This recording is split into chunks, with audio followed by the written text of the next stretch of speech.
Telefonunu qaytarmadığı üçün tanışını bıçaqlayaraq qətlə yetirməkdə təqsirləndirilən keçmiş məhkum Rauf Sadıqovun cinayət işi üzrə məhkəmə prosesi keçirilib.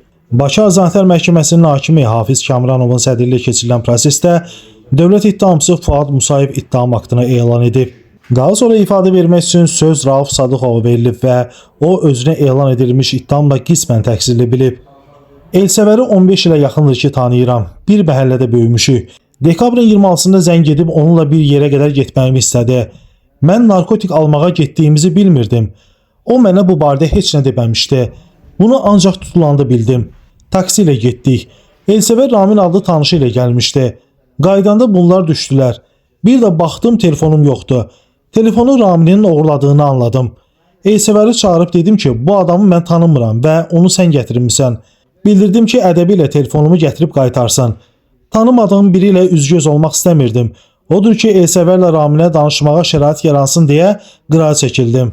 Elsəvər geri qayıdıb onun telefonu vermək istəmədiyini dedi. Səbrim tükənməyə başlayırdı. Özümü güclə əl alıb buna yaxınlaşdım. Əlimi atdım onun çiyinə ki, qardaşım bəlkə sənə bir pisliyim dəyib. Mənim bir ayağım onsuz da srokdadır. Məni işə salma, qaytar telefonu, xoşluqla çıx get. Ramin isə mənə dedi ki, mən lomkadayam, canım ağrıyır. Telefon mənə lazımdır. Dedim, mənə nə sən lomkadasan? Gəl sənə 20 mat verim, amma telefonumu qaytar. Onun içində önəmli şəkillər, videolar var, qaytar. Bəlkə də yarım saat dilə tutdum. Telefonu qaytarmaq istəmədi. Yapışdım yaxasından ki, sənə ziyan vurmaq istəmirəm. Əcəl sənə hərləməsin. Telefonumu qaytar. Yenə qaytarmadı telefonuma. Mən özüm də 4 dəfə srokda olan adamam. 2 bıçaq zərbəsi vurdum qarnından, sifətinə də bir yumruq ilişdirdim. Bunu qan apardığını görüb Elsəvərə dedim ki, tez təcili yardım çağırsın. Mən 4 aya yaxın müddətdir ki, məntəqə tipli cəzaçəkmə müəssisəsinə gedib gəlirəm. Həftənin 4-cü günü orada olurdum. Qalan günlərdə iş tapanda şəhərdə işləyirdim.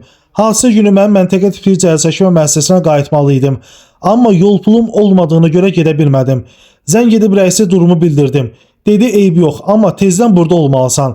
Mən elə orada amnistiyaya düşdüyümü öyrəndim. Səhəri əməliyyatçılar məni müəssisədən apardılar. Məhkəmənin növbəti icrası iyunun 1-nə təyin edilib.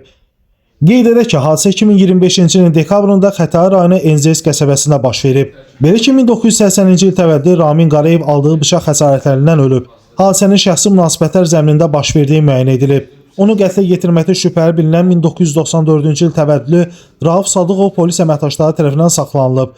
Rauf Sadıqova qarşı Cinayət Məcəlləsinin 120.1-ci, yəni qəsdən adam öldürmə maddəsi ilə ittiham irəli sürülüb.